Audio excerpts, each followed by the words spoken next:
Halo teman-teman semuanya, sekarang dalam mata kuliah Kode Etik Psikologi, kita akan membahas mengenai bab ke-9 tentang penelitian dan publikasi.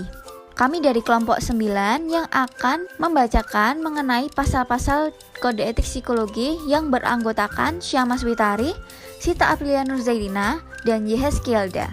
Yang pertama, kita akan memberikan penjelasan mengenai pasal 45 mengenai pedoman umum. Dalam pasal 45 ayat 1, penelitian adalah suatu rangkaian proses secara sistematis berdasar pengetahuan yang bertujuan memperoleh fakta dan atau menguji teori dan atau menguji intervensi yang menggunakan metode ilmiah dengan cara mengumpulkan, mencatat, dan menganalisis data.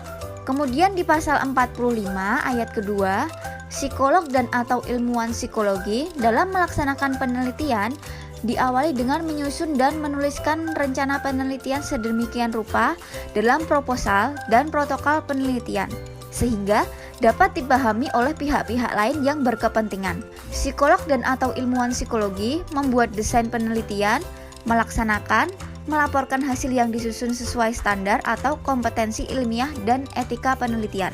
Selanjutnya, kita akan membahas mengenai pasal ke-46 tentang batasan kewenangan dan tanggung jawab. Dalam ayat 1 mengenai batasan kewenangan, A. Psikolog dan atau ilmuwan psikologi memahami batasan kemampuan dan kewenangan masing-masing anggota tim yang terlibat dalam penelitian tersebut. Kemudian di bagian B, psikolog dan atau ilmuwan psikologi dapat berkonsultasi dengan pihak-pihak yang lebih ahli di bidang penelitian yang sedang dilakukan sebagai bagian dari proses implementasi penelitian. Konsultasi yang dimaksud dapat meliputi yang berkaitan dengan kompetensi dan kewenangan.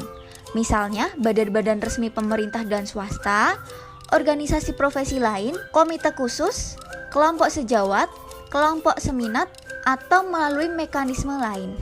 Kemudian kita lanjut ke bagian ayat kedua mengenai tanggung jawab. A.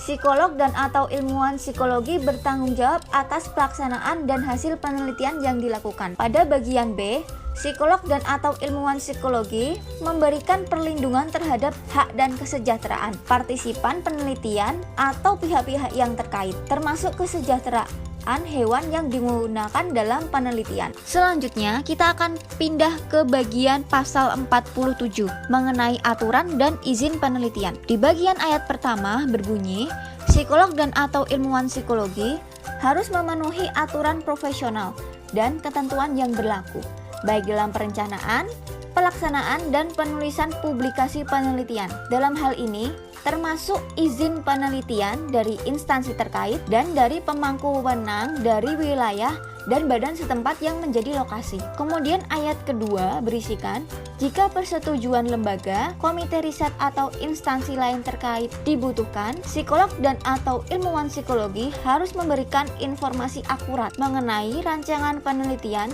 sesuai dengan protokol penelitian dan memulai penelitian setelah memperoleh persetujuan. Kemudian di ayat yang ketiga atau terakhir, psikolog dan atau ilmuwan psikologi harus memberikan kesempatan adanya pilihan kegiatan lain kepada partisipan mahasiswa, peserta pendidikan, anak buah atau bawahan, orang yang sedang menjalani pemeriksaan psikologi bila ingin tidak terlibat atau mengundurkan diri dari keikutsertaan dalam penelitian yang menjadi bagian dari suatu proses yang diwajibkan dan dapat dipergunakan untuk memperoleh kredit tambahan.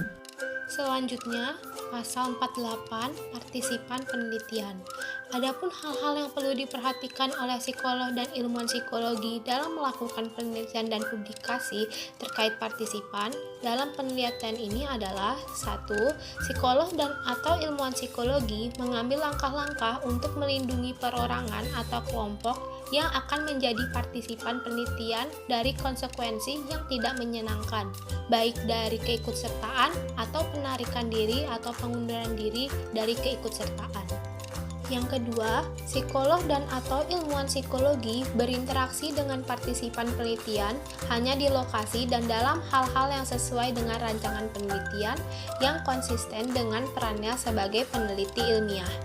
Pelanggaran terhadap hal ini dan adanya tindakan penyalahgunaan wewenang dapat dikenai butir pelanggaran seperti tercantum dalam pasal dan bagian-bagian lain dari kode etik ini, misalnya pelecehan seksual dan bentuk pelecehan lain.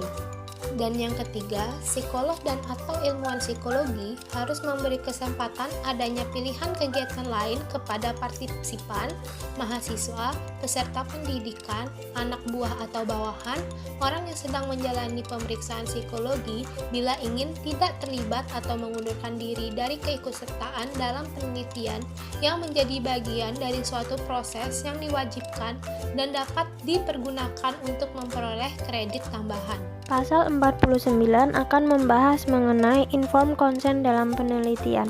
Sebelum pengambilan data penelitian, psikolog dan atau ilmuwan psikologi menjelaskan pada calon partisipan penelitian dengan menggunakan bahasa yang sederhana dan istilah-istilah yang dipahami masyarakat umum tentang penelitian yang akan dilakukan. Psikolog dan atau ilmuwan psikologi menjelaskan kepada calon partisipan asas kesediaan sebagai partisipan penelitian yang menyatakan bahwa keikutsertaan dalam penelitian yang dilakukan bersifat sukarela, sehingga memungkinkan pengunduran diri atau penolakan untuk terlibat.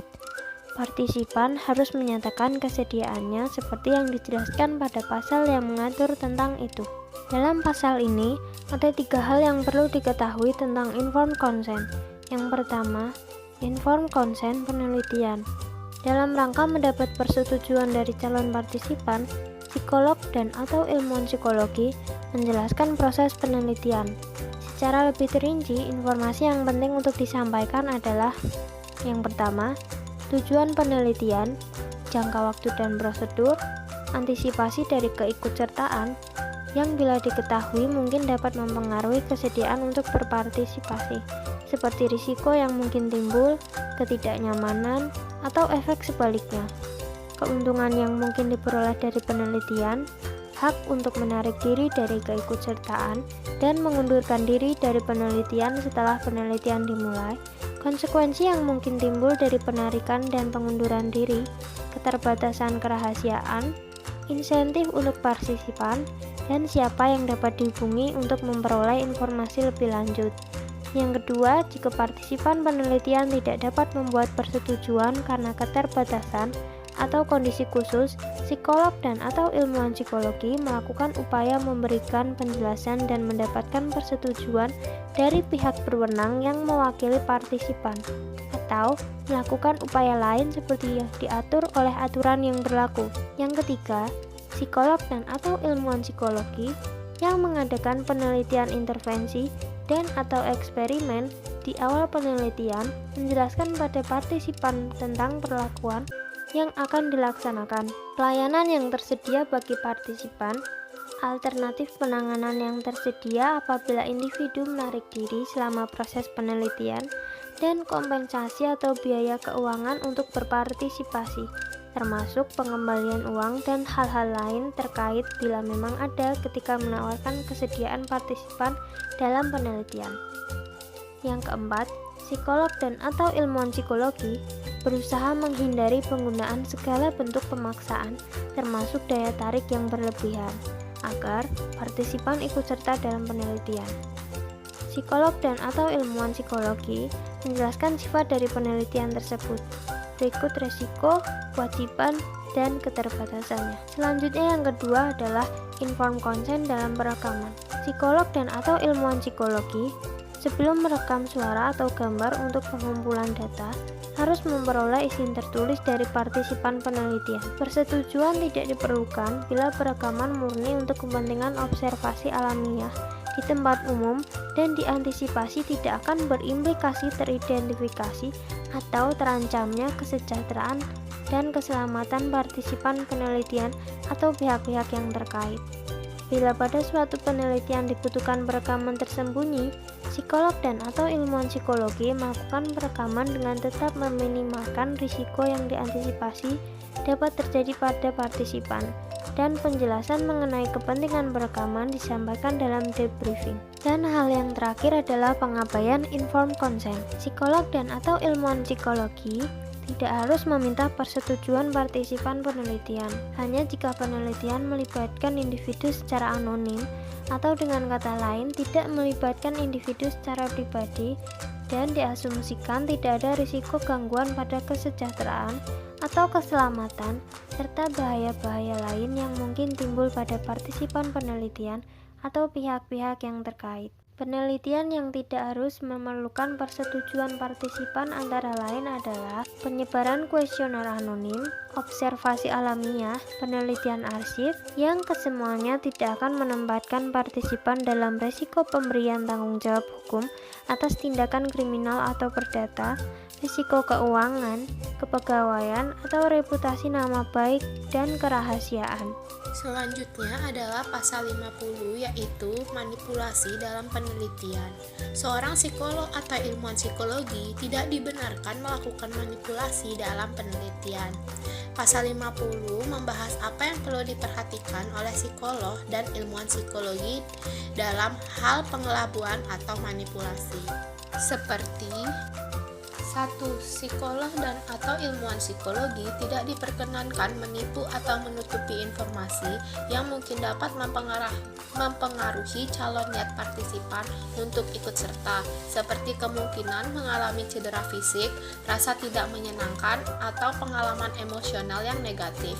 Penjelasan harus diberikan sedini mungkin agar calon partisipan dapat mengambil keputusan yang terbaik untuk terlibat atau tidak dalam penelitian.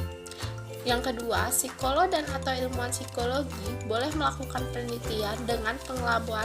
Teknik pengelabuan hanya dibenarkan bila ada alasan ilmiah, untuk tujuan pendidikan, atau bila topik sangat penting untuk diteliti demi pengembangan ilmu.